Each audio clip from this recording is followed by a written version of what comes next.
नीरसं हि शब्दशास्त्रम् नीरसं हि शब्दशास्त्रम् नाम रसविधानत। नामरसविधानत। यो मृत्यन् अतानृभ्य यो अमृतेन अनामृभ्य श्रीजीवो विजयतामसौ। श्रीजीवो विजयतामसो। साङ्केत्यं पारिहास्यं वा साङ्केत्यं पारिहास्यं वा स्तोभं हेलनम् एव वा स्तोभं हेलनम् एव वा वैकुण्ठनाम गृहणम् वैकुण्ठनाम गृहणम् शेषाघरं विदुः। अशेषागहरं विदुः। जय श्री जीव गोस्वामी प्रभु की जय। जय जय श्री हरिनामामृत ग्रंथ की जय। जय जय पावन श्री गुरु महाराज की जय। जय।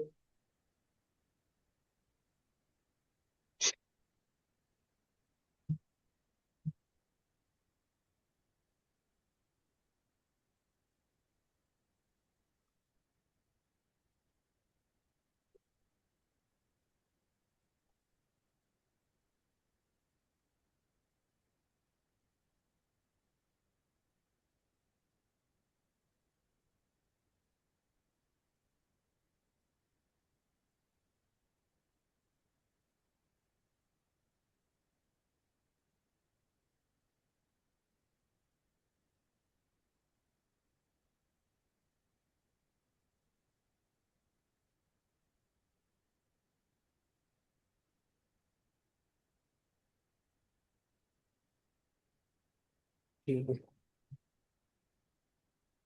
थोड़ा सा थोड़ा शुरुआत से इसको रिवीजन करके फिर आगे बढ़ते जाते हैं हम लोग। तो शिफ्ट जो कारक के एकदम प्रारंभ में हमने पढ़ा था कि वाक्य क्या होता है। एक तिंग वाक्य अर्थवत शब्द समूह में एक तिगंत का एक आख्यात प्रत्यांत विष्णु पद का होना अति आवश्यक है। और यदि वो ना हो तो उसका अध्याहार किया जाता है। तो जिस शब्द समूह में अर्थवत शब्द समूह में पद समूह में एक तिगंत होता है उसको वाक्य बोलते हैं। तो हमने इस प्रकार पढ़ा था कि कारक क्या होता है। कारक हमने क्या लक्षण किया था। क्रियाजनक कारकम या फिर क्रियान्वयी कारकम। जो तिगंत पद में जो क्रिया होती है उसको जो जो पदार्थ उसका सहायक होता है उसको कारक बोलते हैं। और 6 प्रकार के कारक हमने पढ़े थे। 6 प्रकार के कौन से कारक। कर्ता कर्म च करणम संप्रदानम तथैव च अपादानाधिकरणम इत्याहु कारकाणि षट। तो ये 6 प्रकार के कारक हमने पढ़े और 6 ही कारक होते हैं। काश्या राजा ब्रह्मदत्तो राजसभायाम कोशाद विप्रेभ्य हस्ताभ्याम स्वर्ण मुद्राम ददाति। तो हमने देखा था आकांक्षा पद्धति से किसको क्या क्या प्रश्न पूछने से जो है अगर उत्तर मिले तो वो पदार्थ वो कारक होता है। अभी हमने विभक्ति भी पढ़ी थी आगे देखेंगे। ज्यादातर ऐसा शुरू शुरू में पढ़ाते हैं और जैसे बच्चों को पढ़ाते हैं या फिर स्कूल में या जो संस्कृत पढ़ना शुरू करते हैं उनको ऐसा लगता है कि जैसे राजा ब्रह्मदत्त ये राजा ब्रह्मदत्त इस कौन सा कारक है ददाती क्रिया का। कर्तृकार। करता है ठीक है। तो इसमें कौन सी विभक्ति लगी है। प्रथमा एक वचन। प्रथमा एक वचन। और राजसभायाम ये क्या है। ये है संप्रदान। नहीं नहीं अधिकरण अधिकरणम। जहाँ पे क्रिया हो रही अच्छा। राजसभा में। तो इसमें कौन सी विभक्ति लगी है। षष्ठी बहुवचन। षष्ठी कहाँ से आएगी षष्ठी वो। सप्तमी एक वचन। सप्तमी एक वचन। हम्म, कोशात ये कौन सा कारक है। कोर्स में ये है आपका अन। ये क्या था ना संप्रदान के बाद एक अपादान। उसे रट्टा थोड़ी मारना है प्रधान के बाद। तो अपादान तो इसमें कौन सी विभक्ति हम्म, लगी है। पंचमी एक वचन। हम्म। विप्रेभ्य, ये कौन सा कारक है? संप्रदान। संप्रदान, इसमें कौन सी विभक्ति लगी है? चतुर्थी बहुवचन। हम्म। हस्ताभ्याम, ये कौन सा कारक है? ये है करण। कर्ण कारक, इसमें कौन सी विभक्ति लगी है? तृतीया द्विवचन। द्विवचन। ये कौन सा कारक है? स्वर्ण मुद्रा। ये कर्म कारक। कर्म कारक, इसमें कौन सी विभक्ति लगी है? द्वितीय प्रत्येक वचन। द्वितीय एक वचन, ठीक है। अब जैसे मैंने बताया कि जब संस्कृत शुरू करते हैं तो उनको ऐसा बताया जाता है, कर्ता में प्रथमा विभक्ति लगती है, हम्म, कर्म में द्वितीय विभक्ति लगती है, कर्ण में तृतीय विभक्ति लगती है, संप्रदान में चतुर्थी विभक्ति लगती है, अपादान में पंचमी विभक्ति लगती है, और अधिकरण में सप्तमी विभक्ति। और ये जो ये है काश्य, ये संबंध बता रहा है ब्रह्मदत्त और हम्म, ब्रह्मदत्त के साथ, तो इसमें कौन सी विभक्ति हम्म, लगी है? षष्ठी। षष्ठी। और ऐसा बोला जाता है कि जो संबंध जो होता है, संबंध कारक नहीं होता है, जो संबंध होता है दो पदों के बीच में, उसको बताने के लिए षष्ठी विभक्ति लगती है, ठीक है। ऐसा बताया जाता हम्म, है। कुछ हद तक सही है, लेकिन ये पूरा सही नहीं। और सिर्फ इतना ही है ऐसा भी नहीं है, क्योंकि यदि ऐसा ही होता तब तो हमारा कारक खत्म हो गया होता था अभी तक। तो फिर तो कारक पढ़ने की जरूरत ही नहीं होती थी, इतना बताने से काम चल जाता था। लेकिन ऐसा है नहीं। हम्म। तो आज हम देखेंगे, आज नहीं मतलब ऐसे तो पूरे प्रकरण में ही देखेंगे कि कारक क्या होता है, कौन सी विभक्ति कब लगती है। बट आज हम ये प्रथमा विभक्ति में एक सस्पेंस है, उसको आज हम आगे जाके खोलेंगे, ठीक है। तो प्रथमा विभक्ति कर्ता में नहीं लगती है, देखेंगे कैसे। हम्म। हम्म, ठीक है, तो हमने कारक पढ़ा था, फिर उसके बाद धातु अर्थ पढ़ा था। धातु अर्थ क्या होता है? फलम व्यापार। धातु, अभी फिर से वाच्य वाचक संबंध में देखो, धातु वाचक है, ये भी आज पढ़ेंगे। और वाच्य क्या है? फलम और व्यापार, ये उसका वाच्य है। हम्म? हम्म, यानी जब हम धातु बोलते हैं तो धातु बोलने से फल और व्यापार दिमाग में आना चाहिए। हम्म, समझ में आ गई? हम्म, तो धातु अर्थ जैसे पद का अर्थ, जैसे मैंने पहले ही बताया था, आम पद का जो अर्थ है वो क्या है? जो पदार्थ है, आम पदार्थ, किसी को उसको पदार्थ बोलते हैं। पदार्थ मतलब पद से अर्थ, पद जिसको इंडिकेट कर रहा है, शब्द जिसको इंडिकेट कर रहा है। तो धातु जो शब्द है, धातु, ये जो पद है हम्म, धातु, इसके ये दो अर्थ है इसके, मतलब ये दो चीजों को इंडिकेट करता है, फल और व्यापार, क्रिया हम्म, और फल।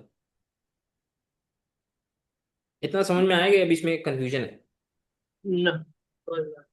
हम्म, ठीक है। हम्म, जब क्रिया होती है, ठीक है, आश्रय कब आएगा? जब क्रिया होगी। अभी धातु को अगर हम खाली धातु बोलेंगे तो अभी क्रिया हो रही है, ऐसा नहीं है। लेकिन जब क्रिया का समय होता है, क्रिया का काल होता है, उस समय जब क्रिया होती है तो व्यापार तो कोई कर रहा होगा और फल किसी चीज में आ रहा होगा ना। तो हम्म, क्रिया काले, क्रिया के समय, हम्म, जो व्यापार आश्रय होता है वो कौन होता है? कर्ता। कर्ता। और जो फलाश्रय होता है वो कौन होता है? कर्म। ठीक है, ये दो चीजों में कंफ्यूज नहीं होना। हम्म, धातु अर्थ होता है फल और आश्रय, धातु का मतलब फल होता और है फल और व्यापार। आश्रय।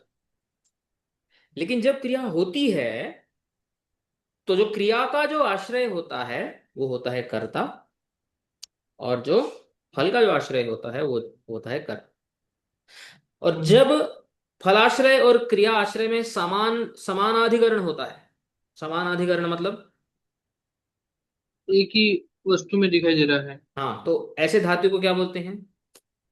अकर्मक। अकर्मक धातु। और जब दोनों में, कौन दोनों में? फलाश्रय और क्रियाश्रय में वही अधिकरण होता है, हम्म, तो फिर ऐसे धातु को क्या बोलते हैं? सकर्मक। सकर्मक। ये क्लियर है? हाँ। ठीक। फिर इसके बाद हमने पढ़ा जनरली कौन से अकर्मक धातु होते हैं, ऐसे अर्थों वाले जो धातु होते हैं अकर्मक होते हैं। वृद्धि, सत्ता, शुद्धि, है ना, शयन, जागरण, अ, स्नान, नृत्य, लज्जा इत्यादि, ये जो होते हैं वो अकर्मक होते हैं। फिर कारक हमने और शास्त्र की जो अ, शैली है उसके अनुसार हमने पढ़ा कारक क्या होती है। कारक क्या होता है? पदार्थेषु विद्यमाना शक्ति, उसको कारक बोलते हैं। क्यों? क्योंकि सब पदार्थ में सब शक्तियां होती है, सब कार्य शक्तियां होती है। एग्जाम्पल से हमने देखा था कृष्ण अस्ति, हम्म, कृष्णं पश्य कृष्णेन रक्षितः, न कृष्णाय भोगम अर्पयति कृष्णात् ज्ञानम अलभ्यते कृष्णे मतिरस्तु। तो जब एक ही पदार्थ है कृष्ण पदार्थ, तो उसमें कभी हम उसको कर्ता बना रहे हैं, कभी हम उसको कर्म बोल रहे हैं। तो यदि पदार्थ, वास्तविकता में पदार्थ यदि कारक होता तो फिर ये बार बार चेंज कैसे हो रहा? तो चेंज इसलिए हो रहा है कि कारक सिर्फ वो पदार्थ नहीं है, कारक शक्ति है। और एक पदार्थ के अंदर बहुत सारी शक्तियां हो सकती हैं। और कारक के संदर्भ में जो छह की जो शक्तियां हैं वो हर पदार्थ में हमेशा होती हैं। लेकिन प्रसंगवशतः हम किसी एक शक्ति का अभिधान करते हैं, एक शक्ति का एक्सप्रेस करते हैं, एक शक्ति। ठीक है, तो कारक क्या है? पदार्थेषु विद्यमाना शक्ति। याद है? हम्म? हाँ। और पदार्थ को भी हम ये बोल सकते हैं कारक, किस न्याय से? ये है ना, शक्ति शक्तिमान और अभिनव ऐसा कुछ। शक्ति शक्तिमत और अभेद न्याय। इस हम्म। न्याय से ठीक है, शक्ति शक्तिमत और अभेद। शक्ति और शक्तिमान जो होते हैं उनमें भेद नहीं होता है। इस न्याय से पदार्थ को भी हम कारक बोलते हैं। फिर हमने विभक्ति के बारे में पढ़ा। तो विभक्ति क्या होती है? विभक्ति, स्वादि विभक्तियों को हम विभक्ति बोलते हैं, और जो आख्यात प्रत्यय वो हम पुरुष बोलते हैं। सबसे पहले ये हमने देखा। फिर विभक्ति क्या होती है? कारक शक्ति को शब्द में दर्शाने के लिए विभक्ति प्रत्यय का प्रयोग होता है। हम्म। इमाम कारक शक्तिम शब्देन दर्शयितुम विभक्ति प्रत्यय से प्रयोग। तो विभक्ति हो गया वाचक, कारक हो गया वाच्य। समझ में आ गया? क्योंकि शब्द में दिखाई दे रही है ना विभक्ति, हाँ। लेकिन इंडिकेट किसको कर रही है? कारक शक्ति को, को। शक्ति को, कारक शक्ति। जैसे हम्म। आम शब्द आम पदार्थ को इंडिकेट कर रहा है, ऐसे ही विभक्ति, शब्दों के अंदर जो विभक्ति है और किसी कारक शक्ति को इंडिकेट कर, इसलिए कारकम वाच्य विभक्ति वाचक।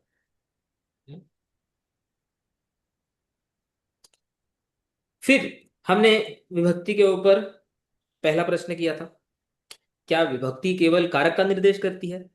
इसका उत्तर क्या था? नहीं, केवल कारक का निर्देश करती है ऐसा नहीं, ये और भी बहुत कुछ करती है। पद निर्माण करती है, संख्या निर्देश करती है, कारक निर्देश करती है, प्रातिपदिकार्थ निर्देश करती है, संबंध निर्देश करती है, और उपपद से योगी विभक्ति प्रयोग, और उपपद के योग में भी विभक्तियां आती हैं, वो हम आगे देखें। तो बहुत सारे प्रयोजन है विभक्ति। और इन प्रयोजनों के हिसाब से हम विभक्तियों को अलग अलग नाम से बोल सकते हैं। ये कौन सी विभक्ति है? अगर विभक्ति देखी तो हमें ऐसा नहीं लगना चाहिए कि यहाँ पे कारक है।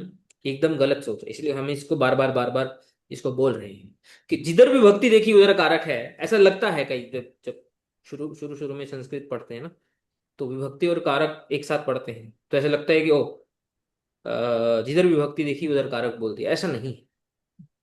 हम्म? हम्म। तो कारक विभक्ति जो कारक को बताती है, कारक का निर्देश करती है। प्रातिपदिकार्थ विभक्ति वो विभक्ति होती है जो सिर्फ प्रातिपदिक का निर्देश करे। शेष संबंध विभक्ति जैसे षष्ठी विभक्ति बताया था। या फिर जो उपपद विभक्ति जो किसी सामीप्य में एक पद की वजह से आती है, जैसे सह, विना, अभिहत इत्यादि। कर्म प्रवचनीय भक्ति, प्रति, और ऐसे सब जो कर्म प्रवचनीय भी कुछ पद होते हैं, कुछ शब्द होते हैं, उनके सामीप्य में आने वाली विभक्तियों को कर्म प्रवचनीय विभक्ति बोलते हैं। इसके जैसी होती है उपपद विभक्ति जैसे। ठीक है। याद है? हम्म, हम्म। हाँ। फिर हमने कारक और विभक्ति का जो संबंध है उसमें दूसरा प्रश्न किया था। हमने पहले बोला कि विभक्ति कारक का निर्देश करती है। तो पहला प्रश्न ये था कि क्या विभक्ति सिर्फ कारक का निर्देश करती है? इसका उत्तर था नहीं, विभक्ति और विभक्ति। हम्म, फिर दूसरा प्रश्न हमने दूसरा साइड से किया। आपने बोला कि विभक्ति कारक का निर्देश करती है, तो क्या केवल विभक्ति ही है जो कारक का निर्देश करती है? ये प्रश्न समझ में आया? इसका उत्तर है नहीं। इसी का भी, दोनों ही प्रश्नों का उत्तर ना है। तो फिर कारक हम्म, का जो निर्देश, निर्देश को बोलते हैं अभिधानम। हम्म, या कथन। कारक का जो कथन है, हम्म, वो केवल स्वादि विभक्तियों से नहीं होता है, तिंग प्रत्ययों से भी होता है, कृत प्रत्ययों से भी होता है, तद्धित प्रत्ययों से भी होता है, समास से भी होता है और निपात से भी होता है। तो बहुत जगह से कारक का निर्देश होता है। हम्म। तो हमने हम्म, पिछली बार तिंग प्रत्यय, अभी तक तो हमने तिंग प्रत्यय ही पढ़े हैं ना, आख्यात प्रत्यय है। तो तिंग प्रत्यय से कैसे कारक का निर्देश होता है उसको थोड़ा हमने अपने दिमाग में डालने का प्रयास किया था। हम्म। तो हमने एग्जाम्पल देखे थे, जैसे हम पठती बोलते हैं, पठती भी एक वाक्य भी हो सकता है, पढ़ रहा है। इसमें जो पढ़ने वाला जो करता है उसका बोध हो गया, कर्तृत्व शक्ति का तो बोध 100% हो गया। और कारक तो शक्ति है, उसका नाम हमें नहीं मालूम है, लेकिन वैसे भी नाम से क्या लेना देना, और नाम को तो हमने कारक बोला नहीं। ऐसा थोड़ी है कि जिसका हम्म, नाम जब तक नहीं पता चलेगा तो हम नहीं बता सकते। कारक, कारक तो शक्ति है। तो पढ़ रहा है, गच्छामि, जा रहा हूं, यहाँ पे तो उत्तम पुरुष आ गया। यहाँ पे तो हम्म, पता भी चल गया काफी हद तक कि मैं जा रहा हूं और मैं एक हूं। लिखतः, आप लोग लिखिए। यहाँ पे जिनके साथ बात हो रही है उनको बोला जा रहा है। हम्म, जैसे मैंने बताया था, क्लास में टीचर बोलती ना, लिखो, बोलती कि नहीं लिखो? ये वाक्य हो गया कि हम्म, नहीं? अगर ये वाक्य नहीं हुआ तो बच्चे लिखने की क्रिया कैसे करेंगे? उनको समझ में नहीं आएगा। एक शब्द में वाक्य हो हम्म, जाता है, एक तिंगन में वाक्य हो जाता है। बच्चों लिखो, ये भी बोलती है कभी कभी टीचर, लेकिन बच्चे नहीं भी बोले तो बच्चे लिखते हैं। हम्म, लिखो, फिर वो डिक्टेट करती है, फिर बच्चे लिखते हैं। खादिष्यावह, हम दोनों खा लेंगे। हम्म, तो ये कर्तरी प्रयोग में है। तो कर्तरी प्रयोग में जो तिंग प्रत्यय है, अब याद रखना, धातु केवल धातु नहीं, धातु के साथ जब तिंग आता है तभी ही कारक का बोध होता है। हम्म, धातु किसका बोध कराता है? दो चीजों का, फल और व्यापार। लेकिन जब तिंग आता है तो क्रिया हो रही होती है, तो तिंग के आने से वो कारक का भी बोध करवा देता है। और कर्तरी प्रयोग में कौन से कारक का बोध करवाता है? कर्तृ कारक का। कर सकते। इसीलिए ही उसको हम्म, कर्तरी बोलते हैं, हम्म, और कोई कारण ही नहीं है उसको कर्तरी बोलने का। और कर्मणि कारक जहां पे यक प्रत्यय आता है, दृश्य से, दिख रहे हो, दिखाई दे रहे, दिखाई दे रहे हो, हम्म, ऐसे। तो जो दिखाई दे रहा है, जैसे देखने की क्रिया होती है, देखने की क्रिया में तो कर्ता और कर्म कभी नहीं बदलेंगे। जो देख रहा है वो कर्ता होगा और जो दिख रहा है वो कर्म होगा। लेकिन जब हम बोलते हैं कि दिख रहा है तो वो कर्म की बात हो रही है। पच्यन्ते, पक रहे हैं, करिष्यते, हो जाएगा, है ना? तो इस प्रकार से हम्म, जब यक प्रत्यय लग के कर्मणि प्रयोग का रूप बनता है, तो उसमें कर्म कारक का बोध होता है, कर्म कारक का। हम्म, ठीक हो गया? हाँ, हम्म। तो अब हम इसके एग्जांपल्स देखते हैं, ठीक है?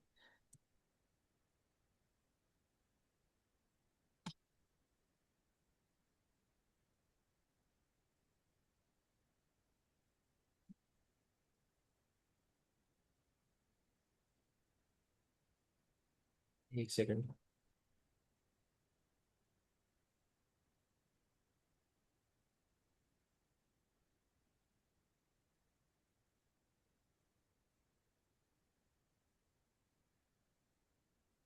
हम्म।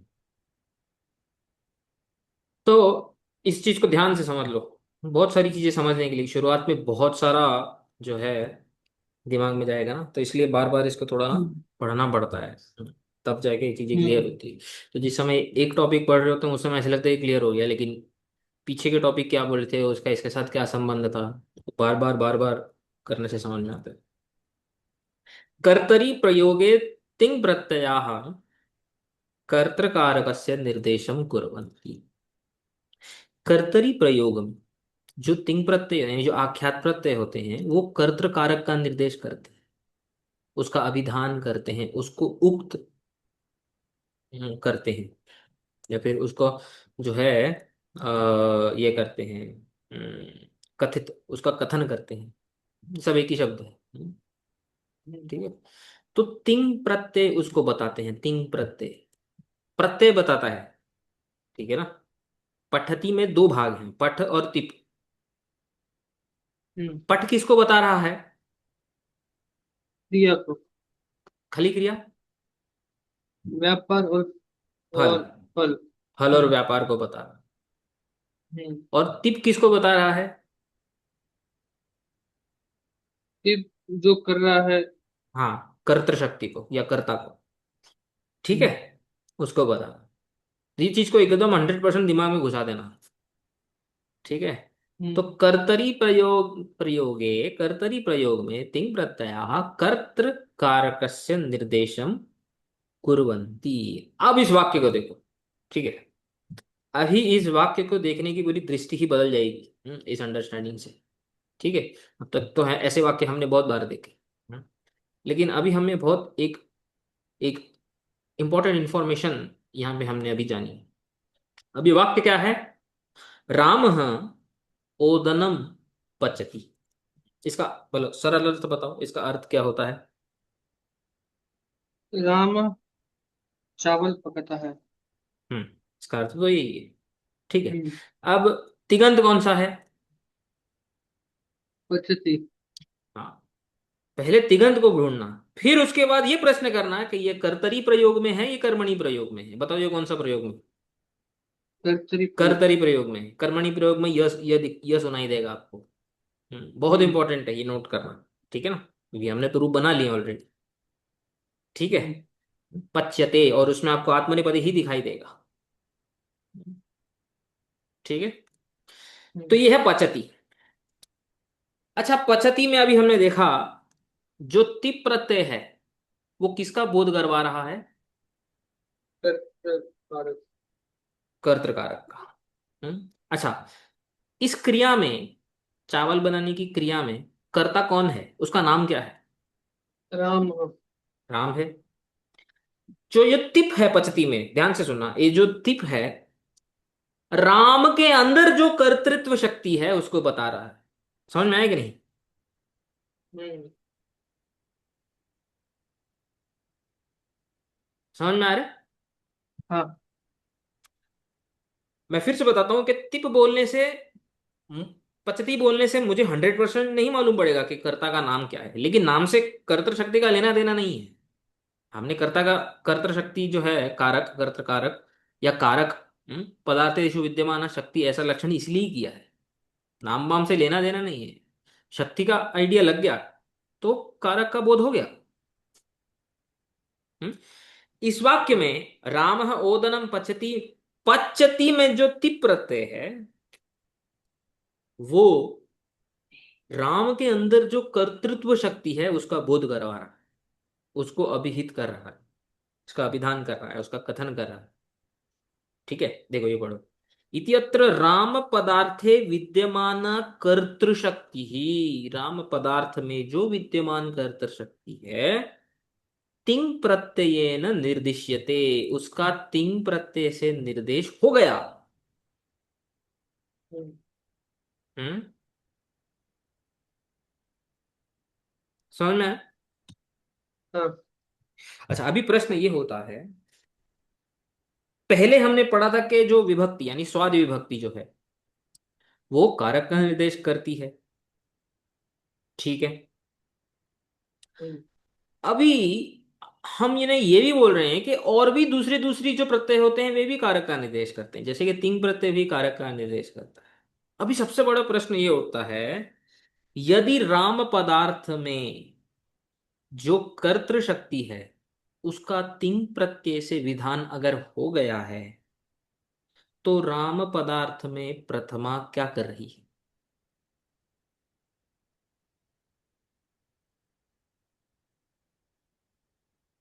अच्छा, वो भी कर्तृ शक्ति का निर्देश करनी है, ऐसा नहीं होता है। हम्म। शक्ति का निर्देश एक ही बार होगा। उक्त अर्थानाम अप्रयोग, एक बार जो बोल दिया है उसको वापस से जो है उसको बताने की जरूरत नहीं होती, आगे आएगा। प्रश्न समझ में आया कि नहीं समझ में आया? हाँ, समझ में आया। हम्म। हम्म।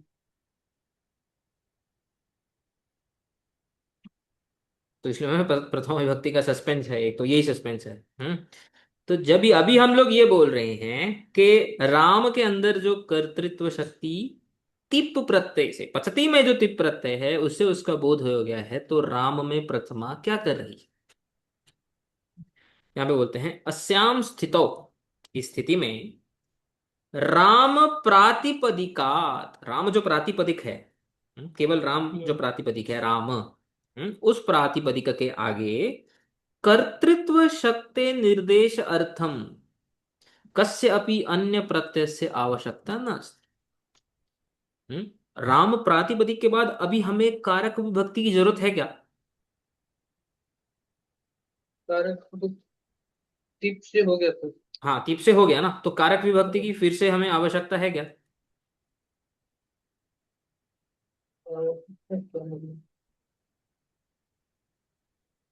नहीं है।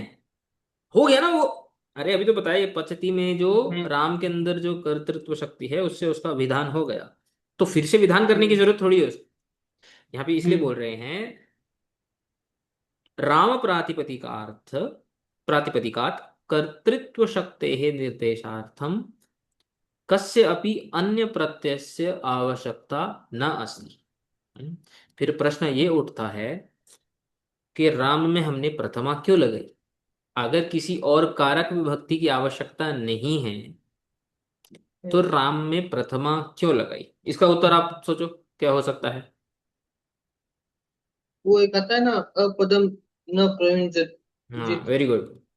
उसके लिए तो वही लिखे, अतएव राम प्रातिपदिकात केवलम पद निर्माणम सुप्रत्यय प्रयुज्यते। ये प्रथमा विभक्ति कारक का निर्देश नहीं कर रही है। क्या कर रही है? अपदम न प्रयुंजित, तो राम को तो आप हम प्रयोग कर नहीं सकते भाषा में, ऐसा अलाउड ही नहीं है। विभक्ति तो लगानी पड़ेगी, इसलिए वहां पे प्रथमा विभक्ति लगाई है। तो राम ओदनम पचती, शायद अभी तक आपको यह लग रहा होगा कि राम में जो प्रथमा है वो क्या कर रहा है, कर्ता का बोध करा रहा है ना, अब तक इसके पहले। हम्म। लेकिन ऐसा नहीं। हम्म, व्याकरण शास्त्र के हिसाब से ऐसा बिल्कुल भी नहीं। पचती में जो तिक प्रत्यय है वो क्या कर रहा है, कर्तृत्व शक्ति का बोध कर रहा है, और राम में जो प्रथमा है वो क्या कर रही है, केवल पद निर्माण में सहायक हो रही है। इसी को बोलते हैं प्रातिपदिकार्थ विभक्ति। तो प्रथम विभक्ति प्रातिपदिकार्थ विभक्ति, प्रातिपदिक के अर्थ को बताती है बस।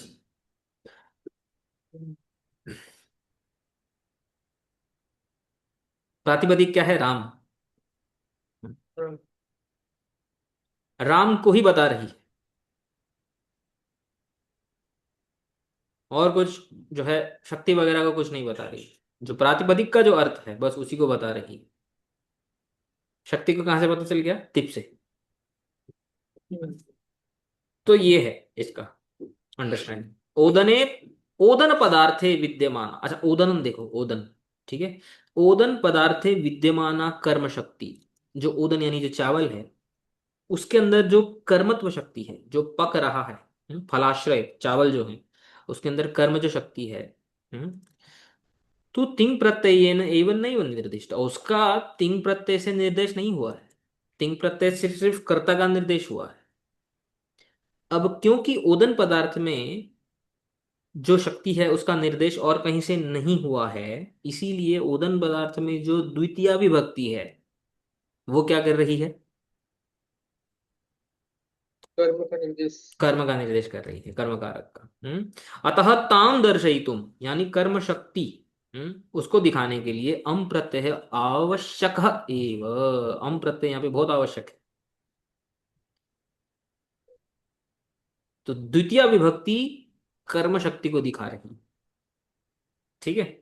अतएव कर्तुः संख्याम अनुसृत्य उचितस्य वचनस्य तिङ् प्रत्ययः प्रयुज्यते। अच्छा, अभी पचति में इसको भी ध्यान से समझना है। पचति में जो तिप है, वो जो तिङ् प्रत्यय है, हम्म, वो कर्तृ शक्ति को बता रहा है। कर्तृ शक्ति है कहाँ पे? राम में। हम्म, क्योंकि पचती में जो तिंग है वो राम से उसका संबंध है, राम में जो अंदर जो कर्तृ शक्ति है उसका संबंध है। तो ये 100% जरूरी है कि राम में जो संख्या है वो पचती में भी हो, वरना तो मिसमैच हो जाएगा ना। हम्म, जैसे अगर दो राम हैं तो हम क्या बोलेंगे? रामौ ओदनम वो दोनों पचतः। पच पचतः तिप्त संति, है ना। हम्म, और अगर तीन से ज्यादा राम हैं, या तीन से ज्यादा, तो हम क्या बोलेंगे? रामाह ओदनम वो दोनों पचंती। पचंती। तो ऐसा हम्म, क्यों बन रहा है वाक्य? ऐसा इसलिए बन रहा है कि जब हम बोलते हैं रामाह ओदनम पचंती, अगर पचंती की जगह पे अगर हम पचती बोल दें, तो जो राम पदार्थ हैं वो तीन या तीन से ज्यादा हैं, और हमने कितनी शक्ति को निर्देश किया? सिर्फ एक। तो गलत हो गया ना। हाँ, हाँ, समझ में आया? भाई जितने हाँ, पदार्थ है उतनी शक्तियों का भी तो निर्देश होना चाहिए ना। हम्म, ये बहुत देखो, जब हम बोलते हैं ना, तो ये तो बोले, ये तो समझने की बात है, रामा हाँ उदनम पचंती है, तो ऐसे ही वाक्य में तो ऐसे ही प्रयोग होता, हम तो बचपन से ऐसे सुनते आ रहे हैं, ऐसा है। लेकिन इसके पीछे का दर्शन क्या है, सिद्धांत क्या है, वो पढ़ रहे हैं। हम्म, अभी कोई सोच सकता है ये तो कॉमन सेंस है, इसमें इतना बताने की क्या जरूरत है? नहीं नहीं, यही कारक का पीछे जो सिद्धांत है वो यही है कि जब राम का वचन चेंज हो गया तो पचती का भी वचन चेंज होगा ही होगा। कारण उसका ये है, उसका कारण ये है कि पचती का राम पदार्थ के साथ संबंध है, क्योंकि राम के अंदर जो कारक शक्ति है वो पचती बता रहा है। पच धातु में जो तिप प्रत्यय है वो बता रहा है, जो तिंग प्रत्यय है। हम्म, तो राम की संख्या अगर उसमें चेंज हो गई तो उसकी भी संख्या चेंज होनी ही पड़ेगी। इसीलिए ये प्रयोग होता है, रामौ ओदनम पचतौ। पचतः। हाँ, पचतः। और रामाः ओदनम पचंती। हम्म, समझ में आया? हाँ, हम्म? अच्छा, और यदि ओदन की जगह पे, जैसे मान लो कोई ऐसा पदार्थ है जिसकी संख्या हम लोग इजीली बता सकते हैं ना, चावल तो जाति भी होती है ना एक जैसे। जैसे आ, शाक। शाक भी ऐसे बंडल में ही आता है, जैसे फल। वृक्ष। फल। हाँ, फल ले लेते हैं, ठीक है। हम्म, अगर मैं बोलता हूँ राम फलम, और नपुंसक लिंग है ना, ठीक है ना, तो नपुंसक लिंग में प्रथमा और द्वितीय दोनों ही फलम होता है, ठीक है। तो बोलते राम फलम पचती, फलम में द्वितीय है ना कि प्रथमा है, ठीक है। हम्म, राम फलम पचती, ठीक है। तो हम्म, अभी एक फल पका रहा है, जैसे फॉर एग्जाम्पल, ठीक है। अगर वो एक फल पका रहा है, हम्म, तो हम बोलेंगे राम फलम पचती, एक फल पका रहा है, ठीक है। अगर मान लो कल को जाके वो दो फल पकाता है, तो फल तो दो हो गए, तो फल का जो द्वितीय द्विवचन है और प्रथमा द्विवचन दोनों सेम ही है, फले। ठीक है। हम बोलेंगे राम फले, आगे क्या बोलेंगे? अच्छा ठीक। पचती। हम्म, पचती का पचतः होगा क्या? नहीं। नहीं होगा। उसका कारण यह है कि पचती में जो तिंग प्रत्यय है उसका फल के साथ कोई संबंध है ही नहीं। हम्म। फल के अंदर जो कर्मत्व शक्ति है उसके साथ उसका कोई लेना देना नहीं है। तो हम्म, फल की संख्या जो मर्जी होने दो, वो कर्मत्व शक्ति को वो बता ही नहीं रहा है। वो कौन सी शक्ति को बता रहा है? तिंग प्रत्यय कर्ता। कर्ता कर्तृत्व शक्ति को। शक्ति को। ठीक है। तो कर्तृत्व शक्ति राम में है, फल में नहीं है। हम्म। तो चाहे हम ये बोले कि फलम पचती, फले पचती, फलानी पचती, पचती का वैसे ही रहेगा। पचती को फल से कोई लेना देना नहीं है, कोई भी संख्या होती रहे। पचती का लेना देना किसके साथ है? कर्ता कर्ता को। कर्ता के साथ, राम के साथ। राम की संख्या के अनुसार जो तिंग प्रत्यय में जो संख्या है वो होनी चाहिए। हम्म, तो पीछे जो सिद्धांत है वो ये है। तो वैयाकरण ने सिद्धांत भी दिया कि भैया क्यों चेंज होता है। ऐसे चेंज नहीं होता है। हम्म, ठीक है।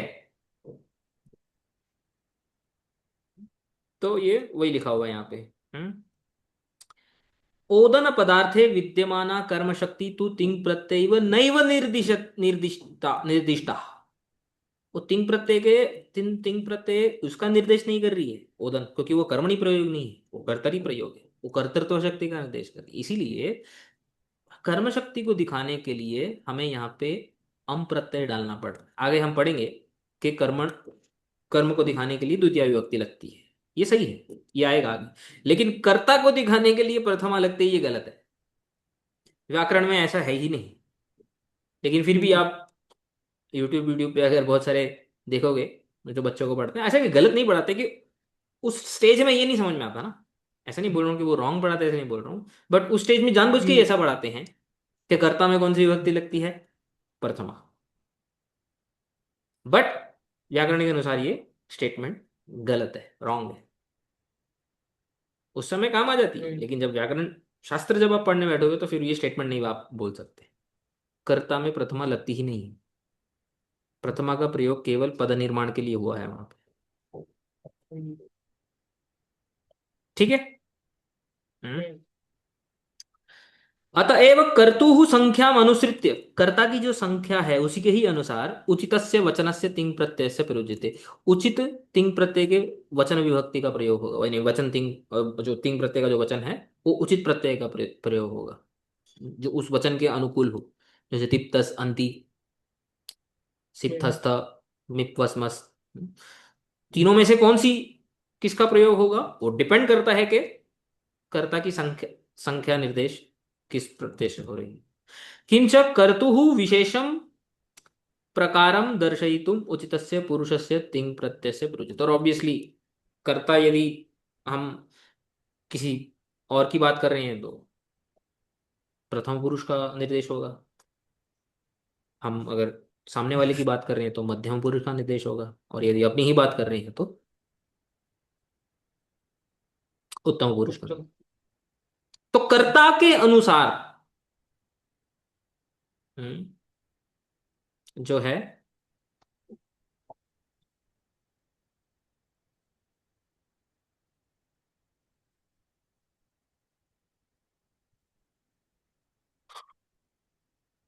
जैसे वही है, राम पचति, त्वम पचसी। तो राम प्रथम पुरुष। अगर मैं बोलूंगा कि आप पका रहे हो तो मैं बोलूंगा त्वम पचसी। तो इसका पुरुष चेंज हो गया, क्योंकि कर्ता हम्म, फिर आप हो गए। और यदि मैं करता हूं तो मैं बोलूंगा हम पचामे। राम पचत, रामौ पचत। अब राम की संख्या बढ़ गई, दो हो गई। हम्म, तो पचती की जगह पे आ जाएगा पचत। और यदि तुम पका रहे हो, तुम्हारी जगह पे यदि दो, आप दो हैं, तो हम बोलेंगे युवाम पचथ, ये मध्यम पुरुष द्विवचन हो गया। और यदि मैं बोल रहा हूं और मेरे साथ और एक है, दो हैं, तो फिर उत्तम पुरुष द्विवचन। द्विवचन। आवाम पचावह। और यदि फिर से अगर हम प्रथमा में चले जाएं और अगर वो बहुवचन है तो रामाह तिप्तस अंति पचंती। और अगर मैं आपकी बात करूं और आप तीन या तीन से ज्यादा हैं तो युवाम पचथ सिप्थस थ। और यदि मैं अपनी बात करूं और मैं तीन या तीन से ज्यादा हूं तो वयम पचामह मिप्वस्मस। हम्म, समझ में आ गया? ये सब हमें पता है, ऐसा नहीं है कि नहीं पता है, लेकिन व्याकरण का सिद्धांत के अनुसार ये लॉजिक है।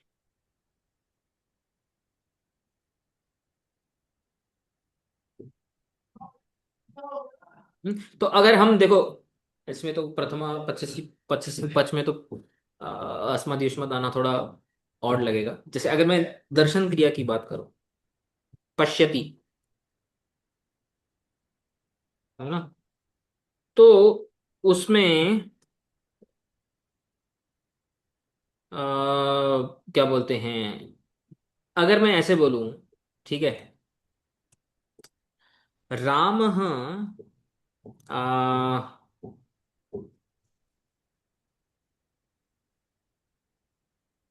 राम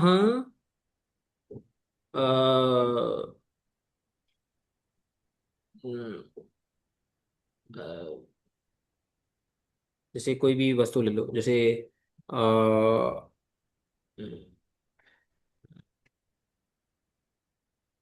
कृष्णम अ,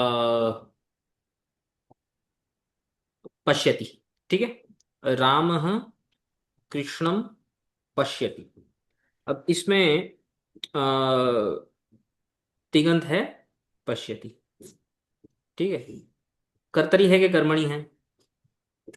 कर्तरी है। कर्तरी है। ये प्रश्न अभी हर बार लेके आना पड़ेगा, ठीक है। अभी तक हम लोग मोस्टली कर्तरी का एग्जांपल देते थे, बट ऐसा नहीं है, कर्मणि इंपॉर्टेंट नहीं है, ऐसा नहीं है, बहुत बहुत कर्मणि का प्रयोग बहुत होता है, ठीक। हम्म, तो कर्तरी है, ठीक है। तो कर्तरी है, तो ये राम के अंदर जो कर्तृत्व शक्ति है देखने की, उसका बोध करा रही है, तो इसलिए राम में प्रथमा आ गई। राम कृष्णम पश्यति। कृष्ण में आ, द्वितीय विभक्ति आई है, क्योंकि कृष्ण के अंदर जो कर्मत्व शक्ति है, दिखने की शक्ति, वो कहीं से उक्त नहीं है, कहीं से उसका निर्देश नहीं हुआ है, इसलिए उसका निर्देश करने के लिए द्वितीय का लाना जरूरी हो। अच्छा, अब यदि मैं ये बोलूं, राम त्वम, अब ध्यान से देखना, राम त्वम। अब ये भी जो, जिसको वो देख रहा है वो आप हो गए, जिसको वो देख रहा है कर्म वो आप हो गए। हं? क्या अब मैं जो तिगंत है पश्यति, क्या उसमें मैं ये बोलूंगा पश्यसी बोलूंगा ऐसे? कर्ता तो चेंज नहीं हुआ तो फिर परिस्थिति आएगा। यस, यस, वही बताने की प्रयास कर रहा हूं। राम त्वम पश्यति, अगर ऐसा बोलेंगे राम त्वम पश्यसी, अगर ऐसा बोलेंगे तो ये गलत है। हम्म। एक तो आप कर्तरी प्रयोग कर रहे हो, ऊपर से आप कर्म के हिसाब से पुरुष को बदल रहे हो, ये गलत हो गया। हम्म। समझ में आया? क्योंकि देखने वाला तो थर्ड पर्सन है, वो प्रथम पुरुष है, ठीक है, वो चेंज नहीं हुआ है। जिसको देख रहा है वो चेंज हो गया है, उससे फर्क नहीं पड़ता है, क्योंकि कर्म से तिंग प्रत्यय का लेना देना है ही नहीं, कोई संबंध है ही नहीं, मतलब डायरेक्ट संबंध नहीं है, गौण है, कोई संबंध नहीं है, मतलब ऐसे नहीं कोई संबंध नहीं है, स्टेटमेंट गलत है, संबंध तो है ही ना, क्योंकि क्रियान्वयी कारक है, वो भी कारक है, उसे कारक मतलब क्रिया के साथ संबंध होना चाहिए, लेकिन तिंग प्रत्यय के साथ उसका कोई संबंध नहीं। तिंग प्रत्यय का संबंध कर्तृत्व शक्ति के साथ है। हम्म। समझ में आया? हाँ। तो यदि राम कृष्णम पश्यति, राम त्वम पश्यति, राम अहम पश्य, माम पश्यति। हम्म। वो चाहे मुझे ही देखे, मैं ये नहीं बोलूंगा राम माम पश्यामी, ये गलत है। हम्म, हम्म, समझ में आया? हाँ। हम्म। ठीक है ना? तो जो कौन सा पुरुष और कौन सा वचन तिंग प्रत्यय में आएगा, कर्तरी प्रयोग में किसके ऊपर निर्भर करेगा? कर्ता के ऊपर। कर्ता के ऊपर। इसलिए कर्तारम अनुसरति। कर्तरी प्रयोग में जो तिङंत होता है वो कर्ता का अनुसरण करता है, एक बार हमने पहले पढ़ा था, अगर आपको याद होगा।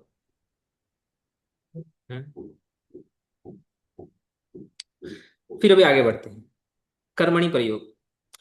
कर्मणि प्रयोगे तिङ् प्रत्ययाः कर्मकारकस्य निर्देशं कुर्वन्ति।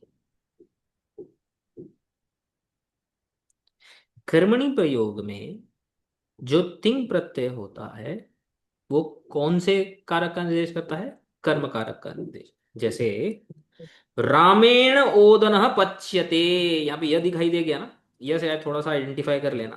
ठीक है, कि ये हम्म, कर्मणि प्रयोग है, यक। हम्म। अब वो एक ही सेंटेंस है। हम्म। उसका मीनिंग यही है, राम के द्वारा चावल पकाए जा रहे हैं। ठीक है, हम अगर हम्म, ट्रांसलेट करेंगे तो ऐसा बोलेंगे। ठीक है। अब देखो यहाँ पे विभक्तियां देखो क्या हो रहा है। ध्यान से देखो अभी यहाँ पे। पहले इत्यत्र ओदन पदार्थे विद्यमान कर्म शक्ति। ओदन जो पदार्थ है, हम्म, हम्म, ओदन पदार्थ में पच्यते पक रहा है, न कि पका रहा है। ठीक है ना? हम्म, वो ओदन पदार्थ में जो कर्मत्व शक्ति है उसका तिंग प्रत्यय जो ते है यहाँ पे, यक के साथ जो ते लगा है, उसका तिंग हम्म, प्रत्यय से बोध हो गया है। तिंग प्रत्ययेन निर्दिश्यते। अस्या अस्यां स्थितो, ऐसी स्थिति में ओदन प्रातिपदिकात कर्मत्व शक्ति निर्देशार्थम कस्य अपि अन्य प्रत्ययस्य आवश्यकता नास्ति। अभी ओदन पदार्थ में जो कर्मत्व शक्ति है उसको दिखाने के लिए हमें और कोई विभक्ति चाहिए क्या? नहीं, नहीं चाहिए। इसलिए अभी द्वितीय आई, यहाँ पे द्वितीय आपको दिखाई दे रही है? नहीं। नहीं, पहले तो आ गई थी, लेकिन अभी हम्म, नहीं आई। अतएव ओदन प्रातिपदिकात। ओदन, फिर अभी ओदन में कौन सी विभक्ति आ गई? प्रथमा एक प्रथमा। वचन। एक वचन, प्रथमा कैसे आ गई? केवलम पद निर्माणम सुप्रत्यय प्रयुज्यते। केवल पद निर्माण के लिए फिर से प्रथमा आ गई। तो प्रथमा का काम क्या है? पद बनाने के लिए। प्रथमा का पद काम यह है निर्माण। कि जिस कारक को कहीं और से बता दिया गया है मैं वहां पे आ जाऊंगी, बस इतना याद रखना। हम्म, असो आगे पढ़ेंगे, बट प्रथमा का काम इतना ही है। प्रथमा विभक्ति कारक का निर्देश कभी भी नहीं करती है, कभी भी नहीं। जिस कारक का निर्देश कहीं और से हो गया है, तिंग से, कृत से, तद्धित से, कहीं से भी। अभी तो हम तिंग के एग्जाम्पल देख रहे हैं, आगे आगे जाके एक दो एग्जाम्पल देखेंगे। और जब हम कृत और तद्धित प्रकरण पढ़ेंगे तो उसमें तो सारे एग्जाम्पल्स समझ में आ जाएंगे। बट इतना याद रखना कि प्रथमा विभक्ति कभी भी कारक विभक्ति नहीं होती है, कभी भी नहीं। हम्म, ठीक है ना? हाँ। राम पदार्थे विद्यमाना कर्तृ शक्ति। कर, गलत से, गलती से आ गया। कर्तृ शक्ति।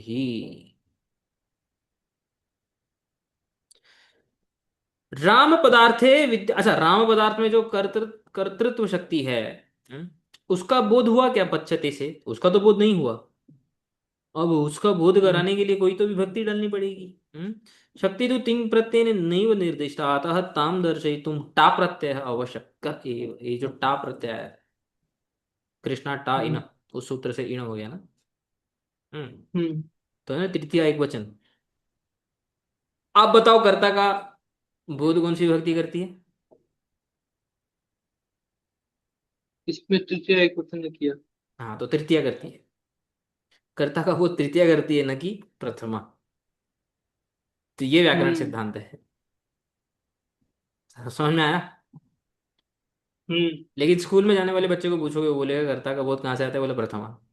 क्योंकि ज्यादातर कर्तरी प्रयोग ज्यादातर भाषा में एक्चुअली देखा जाएगा तो इवन शास्त्र में भी कर्तरी प्रयोग ज्यादा चलता है।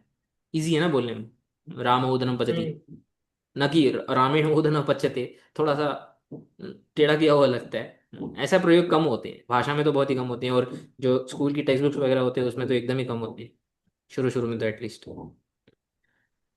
तो व्याकरण सिद्धांत क्या है? कर्ता में तृतीया लगती है, प्रथमा नहीं। हम्म, समझ में आया? हाँ। इसमें कोई डाउट? नहीं, इसमें गलत नहीं। अतएव कर्मवाचक पदार्थस्य संख्याम अनुसृत्य उचितस्य वचनस्य तिंग प्रत्यय प्रयुज्य। अब ये जो पच्यते है, इसमें कौन सा पुरुष आएगा, इसमें कौन सा वचन आएगा, ये किसके अनुसार होगा? कर्म के अनुसार। कर्म के अनुसार होगा, कर्म कारक के अनुसार, कर्ता के अनुसार नहीं हम्म होगा। हम्म। हम्म जैसे राम दृश्यते, राम दिखाई दे रहा है, देखने वाला कौन है वो छोड़ दो। हम्म हम्म। अभी यक प्रत्यय के साथ दृश्य धातु का प्रयोग हुआ है, पहले पश्यति का एग्जांपल दिया था ना, इसलिए यहाँ पे देखो पश्यति का एग्जांपल आ गया, क्योंकि पचती के साथ अहम और तो हम नहीं लगा सकते ना, आपको पका रहा है, मुझे पका रहा है, ऐसे होता नहीं है। तो इसलिए वो कर्म वाले एग्जांपल देने के लिए धातु को थोड़ा चेंज करना पड़ा है यहाँ पे। उसका सेंस हम्म नहीं आएगा ना। आपको देख रहा है, मेरे को देख रहा है, उसका सेंस आता है ना? हम्म। तो कृष्णेन राम दृश्यते, इसका अर्थ क्या हुआ? कृष्ण के द्वारा राम दिखाई हाँ, राम को दिखाई देखा जा दे रहा रहा है। है। हाँ, हम्म इसका अर्थ ऐसे होता है। मैं बोलने का मतलब मीनिंग तो वही है कि कृष्ण राम को देख रहा है, बस हम्म स्टाइल अलग है। कृष्ण के द्वारा राम दिखाई दे रहा है, कृष्ण के द्वारा राम को देखा जा रहा है, ऐसा मीनिंग एक ही है, बट खाली बोलने की शैली अलग है। हम्म। यहाँ पे फोकस है, जो दिख रहा है उसके ऊपर फोकस है। हम्म और इसका प्रयोग करते हैं हम भाषा में, ऐसा नहीं कि नहीं करते। जैसे कभी कभी होता है ना, आपको आ, कोई बात है जो पहले बताई गई थी, ठीक है? अब 10 बंदे बैठे हैं, ठीक है? अब 10 बंदे बैठे हैं और आप बोल रहे हो कि अरे मेरे को तो ये बात किसने बताई नहीं। तो अगर आपको वो बात मैंने बताई होगी ना, तो मैं बोलूंगा अरे मैंने आपको बात बताई थी, मैंने। ठीक है ना? अब फोकस में करता है जिसने बात बताई थी, क्या बात बताई थी वो फोकस में नहीं है, फोकस में कौन है? कर्ता। मैं तो इसलिए मैं कर्तरी प्रयोग करूंगा इसमें। फोकस कर्ता के ऊपर होता है भाई, मैंने भूल गए, मैंने ऐसे होता ना, ऐसे ऐसे बोलते ना उसमें। ऐसे नहीं हम्म बोलेंगे आपको बताया गया था, वो फिर फोकस किसके ऊपर चला गया था? जो आपको बताया गया था उसके ऊपर फोकस चला गया था। किसने बताया उसके ऊपर हम्म फोकस नहीं है, लेकिन क्योंकि आप जब बोल रहे हो कि आपको किसने ये बात नहीं बताई थी, बट मैं प्रूफ हूं भाई, मैंने आपको बोला था, मुझे अपने आप को स्थापित करना है, अपने आप को प्रूव करना है, तो मैं जोर से बोलूंगा भाई मैंने बताया था, भूल गए थे क्या? ऐसे ऐसे बोलते हैं ना कभी। हम्म? हम्म तो जब फोकस कर्ता के ऊपर होता है तो कर्तरी प्रयोग होता है। जब हम्म अगर कर्ता के ऊपर फोकस नहीं है, जैसे ऑफिस में होता है ना, आपको ईमेल आ जाता है, हम्म? तो ईमेल किसने भेजा था वो फर्क नहीं पड़ता है कि कल से आपको ऐसे करना पड़ेगा, टाइमिंग चेंज हो जाएगा, ये चेंज हो जाएगा, जो भी है ऑफिस में। तो कोई एम्प्लॉय आएगा बोलेगा अरे ये तो मुझे पता ही नहीं, तो ऑफिस वाला उसको बोलेगा ईमेल के द्वारा आपको बताया गया था। अब देखो, ईमेल के द्वारा बताया गया था आया कि नहीं? क्योंकि हम्म फोकस किस पे है? जो बताया गया था उस पे फोकस है। किसने हम्म ईमेल भेजा था, कौन था, वो मेरे को वो लेना देना नहीं। भैया आपको ईमेल के द्वारा बताया गया था, आपने ईमेल पढ़ा नहीं, आपकी गलती, ऐसे बोलते हैं। हम्म तो जब कर्मणि प्रयोग करते हैं तो फोकस किसके ऊपर होता है? जो कर्म के ऊपर फोकस होता है। जब हम्म, कर्तरी प्रयोग करते हैं तो फोकस किसके ऊपर होता है? कर्ता के ऊपर। करता करता। भाषा में डे टू डे यूज करते हैं, बस खाली इसको अभी हम समझ रहे हैं।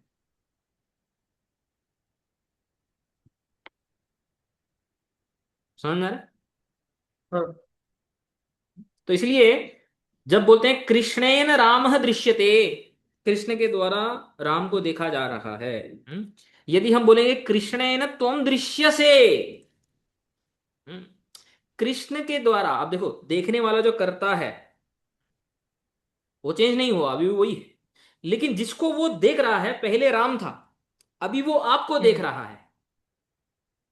अब इसीलिए कर्मणि प्रयोग हो रहा है, इसीलिए उसका जो पुरुष है वो चेंज हो गया। अभी वो मध्यम पुरुष हो गया है। अभी वो दृश्यते नहीं बोलेंगे। हालांकि जो देखने वाला अभी भी कृष्ण ही है, तो आप या मैं नहीं हूं, लेकिन क्योंकि वो आपको देख रहा है,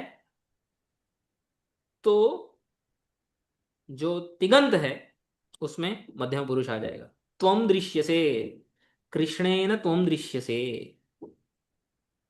और यदि ऐसा बोलेंगे कृष्णेन अहम दृश्ये, मैं कृष्ण के द्वारा देखा जा रहा हूं, तो देखने वाला क्योंकि दिखने वाला मैं हो गया, देखने वाला तो अभी कृष्ण ही है,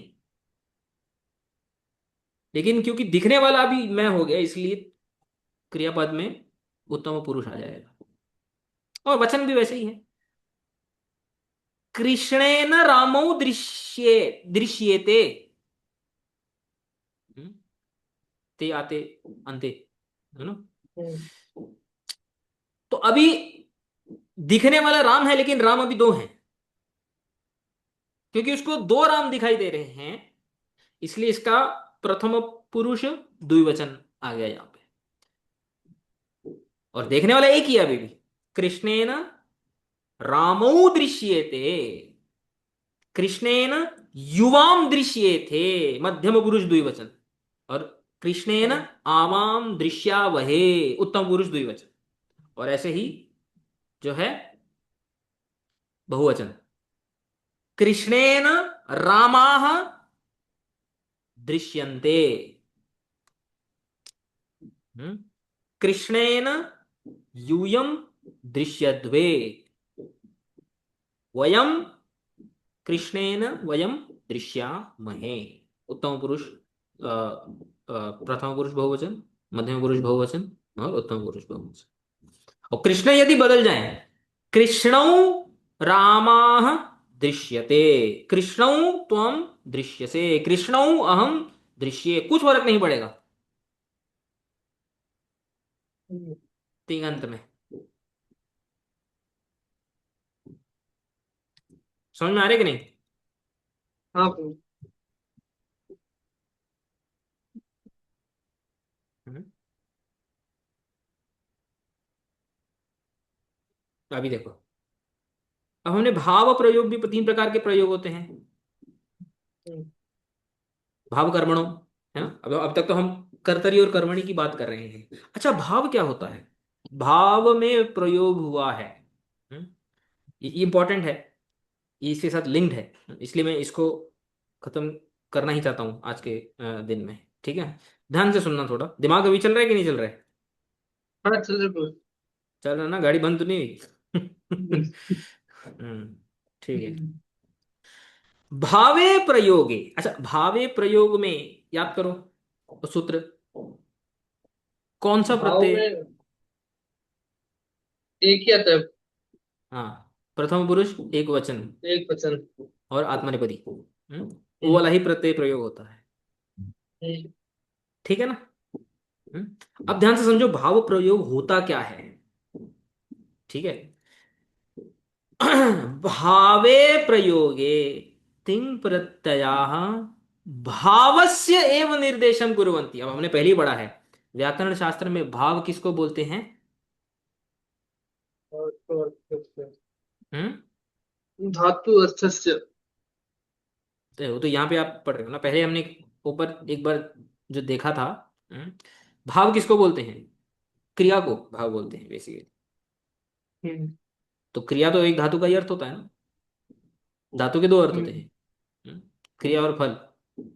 तो मुख्य रूप से जो क्रिया है, धातु अर्थ यहाँ पे क्रिया को इंडिकेट कर रहा है, हम्म, जो हम्म, एक्शन है, हम्म, जो व्यापार है उसको व्यापार।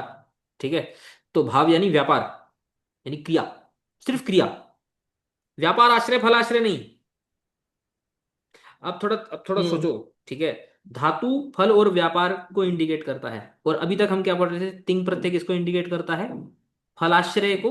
अगर कर्तरी प्रयोग है तो फलाश्रय, और कर्मणि प्रयोग है तो सॉरी, कर्तरी हम्म, प्रयोग है तो व्यापार आश्रय, और कर्मणि प्रयोग है तो फलाश्रय। समझ में हम्म, आया? हाँ।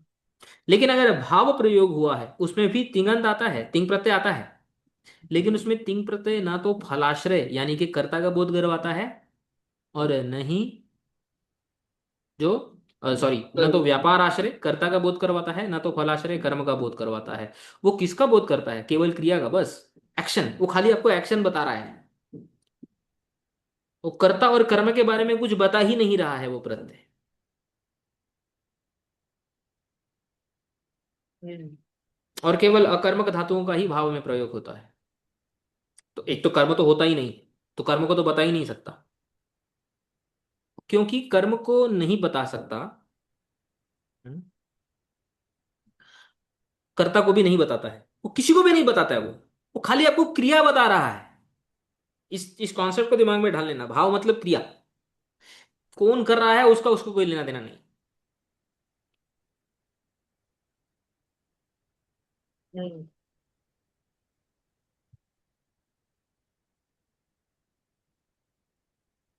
मैं एग्जांपल देता हूँ, आगे हम देखेंगे। हम्म आ, देवदत्त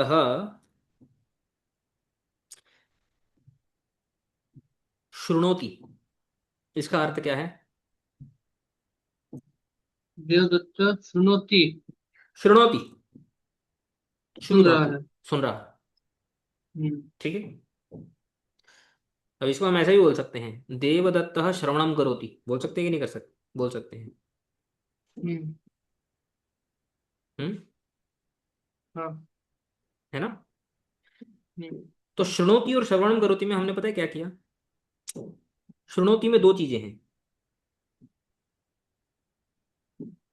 एक सुनने की क्रिया, और एक जो उसको कर रहा है। धातु बता रहा है सुनने की क्रिया, हाँ। और तिब बता रहा है जो उसको कर रहा है। इसलिए करता। देवदत्त में प्रथम विभक्ति आई है, कर्तृत्व हम्म, शक्ति का बोध कर रहा है।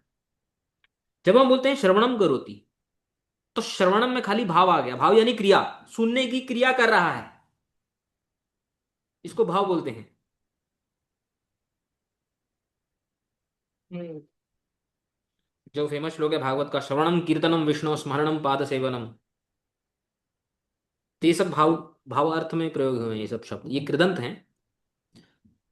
आगे देखेंगे। बट श्रवण, कीर्तन, स्मरण, ये खाली क्रिया को बता रहे हैं। सुनने की क्रिया, बोलने की क्रिया, स्मरण करने की क्रिया, ये बता रहे हैं कि कोई कर रहा है, कौन क्या कर रहा है, क्या सुन रहा है, इससे कुछ नहीं बोल रहे।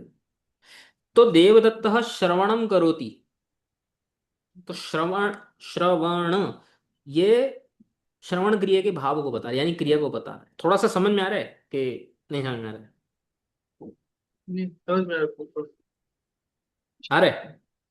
हाँ। हम्म। तो भावे प्रयोगे तिंग प्रत्यया भावस्य एव निर्देशम करोति, भाव यानी क्रिया, केवल क्रिया का निर्देश कर रहा है, वो ये नहीं बोल रहा है कि क्रिया कौन कर रहा है। हम्म, ठीक है, अभी तिंग प्रत्ययों वही दिमाग में लगते हैं। ठीक है, श्रोणोति इत्यादि, पचति इत्यादि, तो तिंग प्रत्ययों में भाव का प्रयोग केवल अकर्मक धातुओं के ऊपर होता है। अकर्मक धातु कौन से होते हैं? वो ऊपर जिसमें, में आया था ना। आप बोलो ना, ऊपर में तो आया था, लेकिन उसको कैसे बोलोगे? शास्त्रीय भाषा में कैसे बोलोगे? जिसमें हम्म कर्ता और कर्म समान समान अधिकरण में क्या है? कर्ता और समान कर्म नहीं, व्यापार आश्रय और फलाश्रय फलाश्रय। एक होता है, ऐसा बोल सकते हैं। समान हम्म, अधिकरण यानी दोनों एक ही होते हैं। ऐसे जो धातु होते हैं वे, जैसे इधर एग्जांपल दिया है, रामेण हस्यते। अब हस्यते में यक प्रत्यय, सबसे पहले तो ये देखो, ये भाव प्रयोग, ये कर्मणि प्रयोग नहीं बोलना, क्योंकि लिखता दिखता एक जैसे है। ठीक है, अब कर्मणि प्रयोग में भी वो हस्यते ही दिखाई देगा। हम्म हम्म, लेकिन क्या फर्क होगा, अभी मैं आपको यहाँ पे क्वेश्चन पूछता हूँ। मुझे कैसे पता चलेगा कि हस्यते में ये जो ते है आत्मनिपद यक प्रत्यय के साथ आत्मनिपदी प्रथम पुरुष एक वचन जो ते है, ये कर्तरी में है या कर्मणि में है? ये क्वेश्चन अभी थोड़ा सोचो इसको। मैंने आपको पूरा वाक्य दे दिया, रामेण हस्यते। हाँ, अभी पूरे डिस्कशन के हिसाब से मुझे बताओ, ये मुझे कैसे पता चलेगा हम्म, कि कर्तरी है या कर्मणि है? कर्तरी तो मतलब ठीक बात है ना उसमें तो। सॉरी, क्या बोलते हैं, नहीं, प्रश्न ही दूसरा कर्मणि पूछ और रहा था। भावे। हाँ, कर्मणि और भावे। ये मुझे ये देख के पता चलेगा कि धातु जो है वो सकर्मक है या अकर्मक है। ये धातु कौन सा है? हंसना। ये अकर्मक। अकर्मक है। ठीक है। हम्म। और भाव में जो प्रत्यय है वो कर्ता कर्म तो होता ही नहीं है, वो कर्ता का भी बोध नहीं कराता है। अच्छा, हंसने की क्रिया कौन कर रहा है? राम कर रहा है, तो कर्ता राम है। हम्म। वो राम की जो हम्म। कर्तृत्व शक्ति का कहीं से बोध हो रहा है क्या? वो विभक्ति से हो रहा है। हाँ, मतलब हस्यते से हो रहा है क्या? नहीं। नहीं हो रहा है, इसलिए हमें ऐसी विभक्ति लगानी पड़ेगी उसे जिससे वो जो उसके कर्तृत्व शक्ति का बोध कराए। इसलिए उसमें कौन सी विभक्ति लगी है? किया एक वचन। तृतीया एक वचन। तो तृतीया कर्ता का बोध कौन सी विभक्ति करती है? तृतीय तृतीया। एक वचन। एक खाली एक वचन नहीं, वो तो डिपेंड करता है। हम्म। हम्म। कि वचन तो पदार्थ के ऊपर डिपेंड करता है, लेकिन तृतीया विभक्ति। हम्म। समझ में आया? तो वही लिखा है यहाँ पे, इत्यत्र हस धातो हो भाव एव, भाव यानी धातु का जो अर्थ है, अर्थ एव तिंग प्रत्यय निर्देश, बस हंसने का ही जो अर्थ है यानी हंसने की क्रिया, बस वही बता रहा है वो। ठीक है। राम पदार्थे विद्यमान, फिर से यहाँ पे आ गया, राम पदार्थे विद्यमान कर्तृशक्ति ही हम्म, तिंग प्रत्ययेन नैव निर्दिष्टा। राम पदार्थ में जो कर्त शक्ति है वो तिंग प्रत्यय से निर्दिष्ट नहीं हुई, अतः ताम दर्शयितुम ता प्रत्यय आवश्यक आवश्यक एव। कर्म पदम तो अत्र नैव संभवति, यहाँ पे कर्म पदम पद की संभावना नहीं हो सकती है, क्योंकि भाव प्रयोग केवल अकर्मक धातुओं के लिए होता है, और कर्म प्रयोग कौन से धातुओं के लिए होता है? सकर्मक। कर्म प्रयोग होने के लिए कर्म तो जरूरी है ना। हाँ। अगर धातु ही अकर्मक है, उसका कर्म पॉसिबल ही नहीं है, तो आप कर्म का जो है पद का कर्म पॉसिबल नहीं है, मतलब आश्रय अगर सेम ही है, फलाश्रय और व्यापार आश्रय, उसमें कर्म प्रयोग कैसे करोगे? क्योंकि फिर वो कर्ता ही हो जाएगा, मिक्स हो जाएगा उसमें। इसलिए एक अलग से कर्म पद होने की आवश्यकता वहां पे है। हम्म, तो इसलिए कर्तरी प्रयोग सब में हो सकता है, सकर्मक और अकर्मक धातु में। ठीक है। जो हम्म। सकर्मक धातु होते हैं उनमें कर्मणि प्रयोग भी हो सकता है, और जो अकर्मक धातु होते हैं उनमें कौन सा प्रयोग हो सकता है? भावे। भावे, कर्तरी के अलावा भावे। हम्म। समझ में आया? हाँ। यहाँ पे एक विशेष बात क्या है? भावस्य वचनम पुरुषः वा नैव संभवति। अब हमने बताया था ना, भाव में जब प्रत्यय लगता है तो उसको पुरुष और वचन की संभावना ही नहीं है। कर्तरी में जब पुरुष और वचन चेंज हो रहे थे, किसके हिसाब से हो रहे थे? कर्तरी में कर्ता के कर्ता के हिसाब से। हिसाब से। हाँ, हाँ। क्रिया में। और कर्मणि प्रयोग में, कर्मणि प्रयोग में जो पुरुष और वचन है वो किसके हिसाब से चेंज हो रहे थे? कर्म के हिसाब से। अब यदि मैं जो क्रिया में अगर खाली भाव में प्रत्यय लगा रहा हूं, तो यदि उस कर्म तो हो नहीं सकता, यदि कर्ता का पुरुष और अगर वचन चेंज हो रहा है तो क्रिया में कोई फर्क पड़ेगा क्या? वो नहीं। उसकी क्योंकि ऐसा नहीं है ना कि उसके अंदर की शक्ति को बता रहा है, कर्तृ शक्ति को। हम्म। तो इसीलिए जो भाव में जब प्रत्यय भाव में जब प्रत्यय का प्रयोग होता है तो उसमें वचन और पुरुष का कोई लेना देना नहीं होता है। इसीलिए अतः हम्म। भावे प्रयोगे केवलम आत्मने पदस्य प्रथम पुरुष एक वचनस्य प्रत्यय एव प्रयुज्यते, ये इसका सिद्धांत है। हम्म। भाई एक ही क्यों यूज करते हैं? एक ही इसलिए यूज करते हैं क्योंकि वो उसका किसी के साथ कोई डायरेक्ट रिलेशन नहीं है किसी शक्ति के साथ, वो प्रत्यय का, वो खाली क्रिया को ही बता रहा है। तो अब यदि मैं बोलूं कि रामेण हस्यते, राम, अर्थ वही है। अभी अभी ना, अभी देखो यहाँ पे आपको समझ में आएगा कि संस्कृत को ट्रांसलेट करना ऑलमोस्ट इम्पॉसिबल हो जाता है। अभी रामायण हंसते हो आप बोलोगे राम हंस रहा है, यही बोलोगे। राम हंसती, तो भी अब यही बोलेगे राम, राम हंस रहा है। रामायण हंस्यते, या फिर ऐसे बोलोगे राम के द्वारा हंसने की क्रिया की जा रही है। लेकिन ऐसे बोलते नहीं है ना। हिंदी में ऐसे कौन बोलता है, अरे राम के द्वारा हंसने की क्रिया की जा रही है, तो सीधा बोलो राम हंस रहा है। लेकिन संस्कृत में होता है। संस्कृत का वैशिष्ट्य है, स्पेशलिटी है। अच्छा, दो राम अगर होंगे तो रामाभ्याम, राम पदार्थ में तो भ्याम प्रत्यय आ जाएगा, द्विवचन। लेकिन हस्यते में जो ते है वो तो भाव में प्रयोग हुआ है, वो तो कोई शक्ति को नहीं दिखा रहे हैं। तब भी फिर भी क्या आएगा, हस्यते ऐसे आएगा, रामाभ्याम हस्यते। या तो रामई ही, तृतीय बहुवचन, बहुत सारे रामों के द्वारा हंसने की क्रिया की जा रही है, तो हंसने, क्योंकि वो क्रिया को बता रहा है इसका, इसलिए उसके साथ कुछ है ही नहीं। या मया हस्यते, मेरे द्वारा हंसने की क्रिया की जा रही है। हम्म? या हम दोनों आवाभ्याम हस्यते, तो भी हस्यते आएगा, उसमें पुरुष चेंज नहीं होएगा ना वचन चेंज होएगा। या अस्माभिः हस्यते, हम सबके द्वारा हंसने की क्रिया की जाएगी, और ऐसे युष्मत में भी हो जाए, युवाभ्याम युष्म भी इत्यादि। तो न पुरुष में कोई चेंज आएगा ना वचन में कोई चेंज आएगा, क्योंकि उसका कोई शक्ति के साथ डायरेक्ट लिंक नहीं।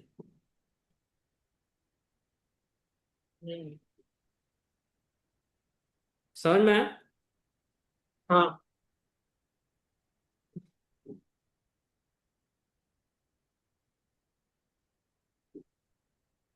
स्मर्तव्यम कर्ता कर्म तथा भाव, एतान विहाय तिंग प्रत्ययेन अन्यानि कारकाणि नैव निर्दिश्यते। जो तिंग प्रत्यय होता है, या तो कर्ता का निर्देश करेगा, या तो कर्म का निर्देश करेगा, या फिर सिर्फ क्रिया का निर्देश, भाव यानी क्रिया, बस इतना दिमाग में एक चीज डाल देना, भाव यानी क्रिया, या तो सिर्फ क्रिया का निर्देश करेगा। इनके अलावा और किसी कारक का निर्देश नहीं करता नहीं है। करेगा। इसलिए हम ये पढ़ते हैं ना, कर्तरी प्रयोग, हम्म, कर्मणि प्रयोग।